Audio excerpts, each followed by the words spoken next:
அன்பார்ந்த நண்பர்களே, உலகெங்கும் வாழுகின்ற இறை நேசர்களே, மாணவ செல்வங்களே, உங்கள் அனைவருக்கும் வாழ்த்துக்களோடு கூடிய வணக்கத்தை நான் தெரிவித்துக் கொள்கிறேன். சனிப்பெயர்ச்சி பலன்களில் தொடர்ச்சியாக மேஷராசியிலிருந்து மீனராசி வரை ஒவ்வொன்றாக பார்த்து வருகின்றோம். அந்த வகையில் தனுசு ராசிக்கான பலன்களை நாம் பார்க்க போகின்றோம். எதிலும் பர்ஃபெக்டா இருக்கணும் அப்படிங்கிற ஒரு சூழ்நிலையில் செயல்படக்கூடிய அன்பர்கள், தெளிவான மனநிலையும்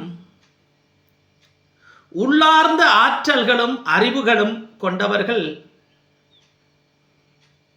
குடும்பத்தின் மீதும் அயலவர்கள் மீதும் பற்று உள்ளவர்கள், தேவைப்படும் பொழுது அவர்களுக்கு அவசியமாக உதவி தேவைப்பட்டால் அந்த உதவிகளை செய்யக்கூடியவர்கள் இந்த தனுசு ராசி அன்பர்கள். இந்த தனுசு ராசிக்கு வருகின்ற மார்ச் மாதம் 29ஆம் தேதி 2025 அன்று கும்பராசியிலே இருந்து மீனராசிக்கு பயணம் செய்கின்ற பொழுது 4ஆம் வீட்டிற்கு சனி பகவான் வருகின்றார். 7ஆம் பார்வையாக இங்கு குருவும் பார்க்கின்றார். ஆகவே இங்க பார்த்தீங்கன்னா ஒரு சமபலமான விஷயங்கள் நடக்கும். அதே நேரத்தில் இந்த காலகட்டத்தில் இங்க அர்த்தாஷ்டம சனியாக அமர்கின்றார். 4ஆம் வீட்டிற்கு வரும்பொழுது அர்த்தாஷ்டம சனியாக வருகின்றார். இந்த அர்த்தாஷ்டம சனி 2.5 வருடங்கள் இருக்கும். அதற்கு பின்பு அற்புதமான காலங்கள், அடுத்த சனி பயிற்சியிலிருந்து பிரம்மாண்டமான முன்னேற்றங்களை கொடுக்கக்கூடியதாக இந்த சனி பயிற்சி இருக்கும். அப்ப இந்த காலத்தில் இந்த சனி பகவானுடைய பயிற்சி தனுசு ராசி அன்பர்களுக்கு எவ்வாறான பயன்களை எல்லாம் தரும் என்பதை பார்ப்போம். திருமணத்திலே ஒரு முன்னேற்றங்கள் வரும், தடங்கல்களோடு கூடிய முன்னேற்றம் வரும். குழந்தை பாக்கியங்கள், சர்வசாதாரணமாக குழந்தை பாக்கியங்கள் கிடைப்பதற்கான வாய்ப்புகள் இருக்கும். பண வரவுகள் பல நிலைகளில் இருந்து வரக்கூடியது. ஏற்கனவே கொடுக்கல் வாங்கல் இருக்கிற பணம், வராத பணம் சிறுக சிறுக கொஞ்சம் கொஞ்சமாக வரக்கூடியது போன்ற நன்மைகளும் இந்த காலத்தில் கிடைக்கும். அர்த்தாஷ்டம சனியாக இருப்பதனால இங்கு பாதி நன்மைகளும் தீமைகளும் நடைபெறும் என்பதை நாம் சொல்லியிருக்கோம். அதே நேரத்தில் அதிகமான நன்மைகளை நீங்கள் அதில் பெறணும் அப்படின்னா உங்களுடைய கர்மாவை புரிந்து கொண்டு அந்த கர்மாவின்படி வாழ வேண்டியது அவசியம். கர்மாக்களுக்கு ஏற்ற பலன்தான் இந்த சனி பயிற்சியில் உங்களுக்கு கிடைக்கும். நாம் செஞ்ச கர்மாக்கள் என்ன, இப்போ என்ன கர்மாக்கள் செஞ்சுக்கிட்டு இருக்கிறோம், நல்லது செய்கிறோமா தீயது செய்கிறோமா, நாம் செய்கின்ற நல்லது கெட்டதுகள் எல்லாத்தையும் நம்ம பார்க்குறோமா அதாவது மொத்த கணக்கு பார்க்க அழைக்கப்படுவதற்கு முன்பு, மரணத்திற்கு முன்பு நமது ஒவ்வொரு நாளைய செயலையும் கணக்கிட்டு கொள்ளணும் இல்லையா? அன்றாடம் நாம் என்ன செய்கிறோம்ன்ற ஒரு அக்கௌண்டபிலிட்டி வேணும். அந்த அக்கௌண்ட் இல்லைன்னா எந்த முன்னேற்றமும் நமக்கு கிடைக்காது. ஆகவே மிக விவேகமான முறையில் நடந்து கொண்டால் மட்டும்தான் இந்த கர்மாக்களுக்குள்ளே நீங்கள் போய் பாதிக்கப்படாமல் நீங்கள் சரியான நெறிமுறைப்படி வாழ முடியும். ஆகவே கடந்த ஜென்மத்தினுடைய கர்மாக்களையும் நீங்கள் புரிந்து கொள்ள வேண்டும். இந்த ஜென்மத்தில் கர்மா செய்யாமல் இருப்பதையும் நீங்கள் நிச்சயிச்சுக்கணும். அதுவும் ரொம்ப முக்கியம். இப்போ 7.5 சனி முடிஞ்சிருச்சு. 7.5 சனி இந்த காலகட்டத்தில் தனுசு ராசிக்கு முடிஞ்சு இந்த அர்த்தாஷ்டம சனி வருகுது. அப்போ கணவன் மனைவி உறவுகள் கொஞ்சம் வலுப்பெறும். ஏற்கனவே இந்த 7.5 சனியில் கணவன் மனைவிக்கு 7.5 தான் இருந்திருக்கும். பொருத்தமில்லாத சூழ்நிலைகளை, மனப்பொருத்தமில்லாத சூழ்நிலைகளை ஒரு மனக்குமுறல்கள், கசப்புகள், பிரிவுகள், பிளவுகள்னு வந்திருக்கும். இது எல்லாமே இந்த காலகட்டத்தில் கொஞ்சம் மாற்றம் அடைவதற்கான வாய்ப்புகள் நிறைய இருக்கு. வீட்டில் இருக்கிற சில சங்கடங்கள் எல்லாம் தீரும். குடும்பத்தில், இல்லத்தில் சங்கடங்கள் எல்லாமே தீரக்கூடிய ஒரு காலமாக இருக்கும். அதே நேரத்தில் செய்கின்ற தொழிலில் லாபம் இருக்கும். ஒரு உத்தியோகத்தில் இருந்தீங்கன்னா அதில் ஒரு மிதமான ஒரு முன்னேற்றத்தை பார்க்கலாம். ஆஹா ஓஹோன்னு சொல்ல முடியாதுங்க. மிதமான முன்னேற்றம், ஏற்கனவே இருந்த நிலைமையை விட ஒரு அடுத்த கட்டத்திற்கான நிலைமை முன்னேறக்கூடிய வாய்ப்புகள் இருக்கும். அதே நேரத்தில் ராசி லக்னத்தில் இருந்து 3ஆம் இடத்துல குரு அமர்வதால் உங்களுக்கு தைரியம் அதிகரிக்கும். கவலைப்பட வேண்டியதில்லை. ஒரு ஸ்ட்ராங்காக இருக்கும். உங்கள் மனம் ஃபீலிங் வந்து சிறப்பாக இருக்கும். நம்ம செய்யலாம், எதையும் சாதிக்கலாம், அச்சீவ்மெண்ட் பண்ணலாம் அப்படிங்கிற ஒரு மனதைரியம் உங்களுக்கு வரக்கூடியதாக இருக்கும். அதே நேரத்தில் திருமண பாக்கியம், குழந்தை பாக்கியம் இந்த காலகட்டத்தில் வந்து கிடைக்கக்கூடியது இருக்கும். ஆனால் இந்த குழந்தை பாக்கியம், திருமண பாக்கியம் கிடைக்கணும் அப்படின்னா குலதெய்வ வழிபாடு ரொம்ப முக்கியம். குலதெய்வங்களை வந்து சரியான முறையில் நீங்கள் வழிபட்டு வந்தால் இந்த பாக்கியங்கள் வந்து கிடைக்கும். தானாக கிடைச்சிடாது. ஏன்னா அர்த்தாஷ்டமம் இருக்கு இல்லையா? அப்போ தெய்வ வழிபாடு என்பது மிக முக்கியம். கடவுள் நம்பிக்கை இல்லாதவர்களுக்கு என்ன வேணும்? தர்மத்தின் வழி செல்லணும். அதர்மம் செஞ்சீங்கன்னா எதுவுமே நடக்காது. ஆகவே தர்மத்தின் வழி சென்றால் இருபாலருக்கும் சமமான வாய்ப்புகள் கிடைக்கும். ஆண்களோ பெண்களோ சமமான வாய்ப்புகள் வந்து முன்னேற்றங்கள் வந்து கிடைக்கும். அதனால் குடும்பத்தில் மகிழ்ச்சியும் சந்தோஷமும் ஏற்படக்கூடிய சூழ்நிலைகள் வரும். பிரிந்து போன தம்பதிகள் எல்லாம் இந்த காலகட்டத்தில் 7:30 பிரிஞ்சிருப்பாங்க சிலர். அவங்கெல்லாம் ஒன்று சேரக்கூடிய காலங்கள், டிவோர்ஸ் வரைக்கும் போயிருக்கும் சில இடத்துல. அதில் வந்து அவருடைய கர்மாக்களினுடைய தன்மையை பொறுத்து அவர்கள் 2 பேரும் ஒன்று சேருவதற்கான வாய்ப்புகள் வந்து நிறைய இருக்குது. முயற்சி பண்ணுங்கள். முயற்சி பண்ணாமல் இருந்தீங்கன்னா அது உங்களுடைய அறியாமை. லாபஸ்தானத்தை வந்து குரு பார்ப்பதால் பணவரவும் பதவி உயர்வும் இந்த காலகட்டத்துக்குள்ள வருங்க.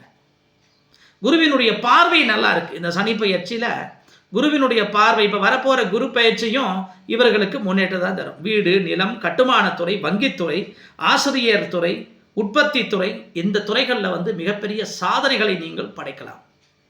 கரெக்டான முறையில் விவேகமும் நுணுக்கமான அறிவுகளையும் நீங்கள் பயன்படுத்தி கொண்டால் நிச்சயமாக ஒரு மாபெரும் மாற்றத்தை நீங்கள் வந்து அடையலாம் என்பதில் எந்த விதமான சந்தேகமும் இல்லை. அதே நேரத்தில் கொஞ்சம் கவனமான விஷயங்களில் நீங்கள் கொஞ்சம் கவனம் செலுத்தும். அவதானமாக இருக்கக்கூடிய விஷயங்களில் அவதானமாக இருக்கும். அலுவலக வேலைகளில் வந்து அழுத்தம், பணிச்சுமை உங்களுக்கு இருக்கும். உங்களை வந்து ப்ரெஷர் பண்ணுவாங்க, அது இருக்கும். அது செஞ்சால் தான் நீங்கள் ஜெயிக்க முடியும். அதே நேரத்தில் வாகனம், மனை வாங்குவதில் ஏதாவது இடம் வாங்கணும், வீடு வாங்கணும்னா நிறைய தடங்கல்கள் வரும். கவனமாக ஆய்வு செஞ்சு வில்லங்கம் எல்லாம் பார்த்து பட்டாவை பார்க்கணும், டாக்குமெண்ட்டை பார்க்கணும், கரெக்டாக இருக்கான்னு பார்க்கணும், அங்கே வில்லங்கம் இருக்கான்னு பார்க்கணும், பார்த்து வாங்கணும். அதே நேரத்தில் வாகனங்கள் வச்சுருந்தீங்கன்னா அந்த வாகனங்களில் பிரச்சனைகள் வரும். பராமரிப்பு ரொம்ப கவனமாக பராமரிக்கணும். கார் வச்சுருக்கோம், இன்ஜினெல்லாம் கூட சீஸ் ஆயிரும். கவனம் இல்லாமல் இருந்தீங்கன்னா வீண் செலவுகளை இழுத்து விட்டுரும். தாயினுடைய உடல்நிலையில் கவனம் வேணும். கொஞ்சம் வந்து பிரச்சனைகள் வரும் தாயினுடைய உடல்நிலைகளில். எல்லாத்த விட வார்த்தைகளில் வந்து கவனம் தேவை. வார்த்தைகளை விட்டுறாதீங்க. கொஞ்சம் பொறுமையாக நிதானமாக யோசிச்சு பேசுங்க. ஏன்னா 50-50 தான் உங்களுடைய வாழ்க்கை. அதே நேரத்தில் வந்து பாகப்பிரிவினை போன்ற விஷயங்கள் நடக்கும். மிகுந்த கவனம் தேவை. நிதானமாக பேசுங்க. எடுத்தவங்க கௌத்தமுன்னு பட்டுன்னு பேசாதீங்க. ஒரு நடுநிலைமைக்கு ஆள் வந்தால் அவர்களை வந்து பேச வைங்க. பேச வச்சு நிதானத்தோடு வந்து இருங்க. கூட்டு வியாபாரங்கள் செய்கிறவங்க வந்து கொஞ்சம் கவனமாக இருங்க. இதில் பிரச்சனைகள் கொடுப்பாங்க உங்களுக்கு. இப்போ பண இழப்புகளும் உங்களுக்கு வரும். தொழில் விஷயத்தில் வந்து சொந்த தொழில் செய்கிறீங்களா, கொஞ்சம் கவனமாகவே இருங்க. அதாவது நண்பர்களால், உறவினர்களால், உங்கள் தொழிலுக்கு வந்து போகிறவங்களால் தேவையற்ற பிரச்சனைகள் எல்லாம் உருவாகும். நிதானமாக இருங்க. யாரை எந்த எல்லை வரைக்கும் அனுமதிக்கணுமோ அந்த எல்லை வரைக்கும் அனுமதிங்க. வீட்டுக்குள்ளே அந்நியர்களை வந்து விடாதீங்க. இந்த மாதிரி சில பிரச்சனைகள் எல்லாம் வரக்கூடிய மாதிரி தெரிஞ்சதுன்னா அவாய்ட் பண்ணிங்க. விவேகமாக இருந்தால் நிச்சயமாக இருக்கும், நல்லா இருக்கும். அதே நேரத்தில் கடன் வாங்காதீங்க. இது கடன் வாங்கக்கூடிய காலம் இல்லை. அர்த்தாஷ்டம சனியில் ஆய்வு செய்யுங்க. வேணுமா வேணாமா, இந்த காலகட்டத்தில் கடன் வாங்கினா நல்லா இருக்குமா, நல்லா இருக்காது. யோசிச்சு பண்ணுங்க. இருப்பதை வைத்து மனநிறைவு கொள்ளுங்க. அதே நேரத்தில் உடலுக்கும் மனசுக்கும் ஓய்வு தேவை. உடலில் வந்து கொஞ்சம் ரெஸ்ட் தேவை உடம்புக்கு. மனசளவில் வந்து அந்த ஓய்வு இருக்கணும். ஓய்வு இருந்தால் நிச்சயமாக ஒரு நல்ல நிலையை நீங்கள் அடைய முடியும். மாணவர்கள் வந்து கல்வியில் வந்து ரொம்ப கவனம் தேவை. ஆசிரியர்களுடைய சொற்படி நடக்கணும். அதுதானே குறைஞ்சி போச்சு. ஆசிரியர்களையே மதிக்கிறது இல்லை. மாணவர்கள்லாம் வந்து இன்றைக்கி ஆசிரியர்களை எதிர்க்கக்கூடிய சூழ்நிலையில் இருக்கிறாங்க. அதுக்கு காரணம் வந்து என்னன்றதை உலகறிந்த விஷயம். மாணவ செல்வங்கள் இன்று போதைப் பொருட்களுக்கு அடிமையாகி நிறைய பேர் கெட்டு போயிடுறாங்க. கண்கூட நம்ம பார்க்குறோம். இதிலிருந்து மாணவ செல்வங்கள் கவனமாக இல்லைன்னா அவங்க எல்லாருக்கும் பிரச்சனை தான். அந்த காலகட்டத்தில் நிறைய ஃபெயில் ஆகிறதுக்கும் வாய்ப்புகள் இருக்குது. உஷாராக இருங்க. அர்த்தாஷ்டம சனி நடக்குது. பெண்களை பொறுத்தவரை வந்து புத்திரர்கள், அதாவது குழந்தைகளுடைய விஷயங்களை கொஞ்சம் கவனமாக இருங்க. இந்த காதல் கன்றாவி இந்த போதை பழக்க வழக்கங்களில் குடும்பத்துக்கு பிரச்சனையை கொண்டு வந்து வைப்பாங்க. போலீஸ் ஸ்டேஷன் வரைக்கும் போய் நீங்கள் பதில் சொல்ல வேண்டிய விஷயங்கள் வரும். வெளிநாட்டுக்கு போகிற மாணவர்களாக இருந்தால் கொஞ்சம் எச்சரிக்கையாக இருங்க. விவசாயம் செய்பவர்களுக்கு கொஞ்சம் நீங்களும் கொஞ்சம் எச்சரிக்கையாக இருக்கணும். மகசூல் கிடைக்கும், தப்பு இல்லை. ஆனால் எந்த பயிர்களை அதிகமான பூச்சிகள் தாக்குமோ அந்த பயிர்களை பயிரிடாமல் இருப்பது நல்லது. மாற்று பயிர்களை நீங்கள் பயிரிட வேண்டியது அவசியம். அதை ஒரு விவேகமான முறையில் நீங்கள் அது சம்பந்தமான அதிகாரிகளோட பேசி அந்த விவசாய நுணுக்கங்கள் தெரிந்த அதிகாரிகள்கிட்ட சேர்ந்து விவசாயத்துறையினரை அணுகி எந்த காலகட்டத்திற்கு இந்த புழுப்பூச்சிகள் தாக்கம் இல்லாமல் நல்ல மகசூலை பெற முடியுமோ அப்படிப்பட்ட தொழில்களை விவசாயிகள் செஞ்சால் நிச்சயம் உங்களுக்கு வெற்றி உண்டு, நல்ல மகசூலும் கிடைக்கும். அதே நேரத்தில் கலைத்துறையில் இருக்கிறவங்க நாவடக்கம் தேவையில்லாமல் வார்த்தைகளை விட்டு உங்களுக்கு கிடைக்கிற வாய்ப்புகளையும் நீங்கள் இழக்க வேண்டி வந்துடும். பொறுமையும் நிதானமும் எளிமையும் உங்கள்கிட்ட இருந்துச்சுன்னா எப்படிப்பட்ட ஒரு கர்மாக்களையும் நீங்கள் வெல்ல முடியும். அந்த நிலைகளை நீங்கள் பயன்படுத்தி கொள்ளுங்கள். பொறுமை வேணும், சரியா? அதே மாதிரி அரசியலில் உள்ளவங்களுக்கும் இந்த வார்த்தைகள்னால பல பிரச்சனைகள் நீங்கள் சந்திக்க போகிறீங்க. உங்களுக்கு மேலே உள்ள நிர்வாகிகள் மூலமாக கட்டப்படுவீர்கள். உங்களுக்கு வழங்கப்பட வேண்டிய உயர் பதவிகள் எல்லாம் அவர்களால் தடுத்து நிறுத்தப்படும். நீங்கள் ஏதோ ஒன்று மற்றவர்கள்ட்ட சொல்ல போக அவங்க 1க்கு 3 திருச்சி சொல்ல ஏகப்பட்ட பிரச்சனைகள் உங்களுக்கு வரும். அதில் இந்த தனுசு ராசி அன்பர்களே கவனமாக இருங்க. கொஞ்சம் நாவடக்கம் வேண்டும், யோசிச்சு பேசுங்க, சரிங்களா? அதர்வைஸ் உங்களுடைய ஒவ்வொரு முயற்சிகளுக்கும் மிகுந்த பலன்கள் இங்கே கிடைக்க போகுது, சரிங்களா? அந்த மிகுந்த பலன்கள் கிடைக்கணும் அப்படின்னா நான் சொன்ன மாதிரி உங்களுடைய அணுகுமுறை, உங்களுடைய திறமையும் ஆற்றலும் வளர்த்து கொள்ளணும். பாசிட்டிவான ஒரு எனர்ஜியோடு நீங்கள் செயல்படணும். நெகட்டிவான விஷயங்களுக்கு காது கொடுக்காதீங்க. எவனா ஏதோ ஒன்று சொல்லியிருப்பான், அதை மனசுக்குள்ளே வச்சு போட்டு புழங்கிட்டு இருக்காதீங்க. தூக்கி போட்டு கடந்து போயிட்டே இருங்க.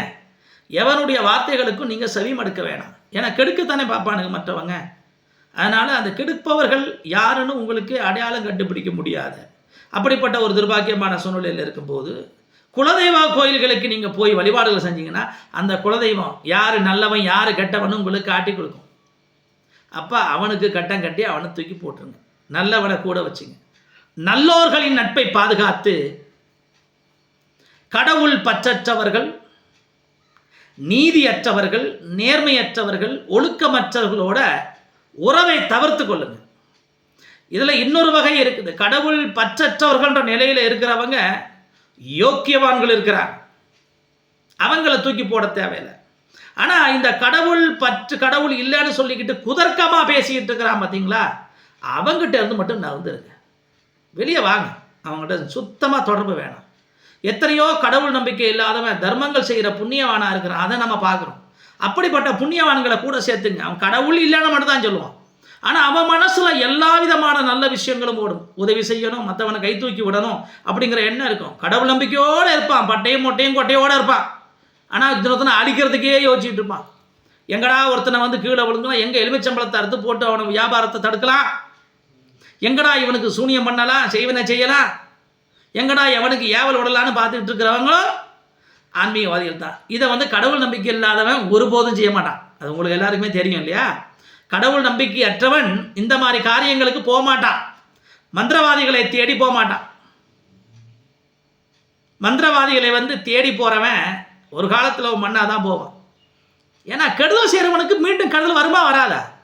கர்மா தானே அது. ஒருத்தனுக்கு செய்வனை செய்கிறான்னா சும்மா விட்டுருமா தெய்வம்? ஒருத்தனை அழிக்கணும்னு முயற்சி பண்ணுறான்னு சொல்லி வச்சுங்க, சும்மா விட்டுருமா? வச்சு செய்யும்.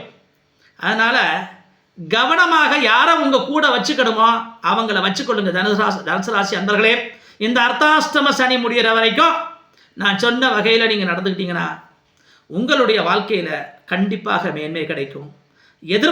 பாராத நட்பலன்கள் கிடைக்கும். உங்களுடைய உழைப்புக்கு ஏற்ற உயர்வுகள் கண்டிப்பாக நடக்கும். நீங்கள் வளமோடு நலமோடு நீங்கள் வாழ வேண்டும். தனுசு ராசி நேயர்களே, இந்த வீடியோ உங்களுக்கு பிடிச்சிருந்தா, உங்களுக்கு யூஸ்ஃபுல்லாக இருந்தால் மற்ற ஒரு 4 பேருக்கு நீங்கள் ஷேர் பண்ணுங்கள். அவங்களும் நன்மை அடையட்டும். நன்றி, வணக்கம்.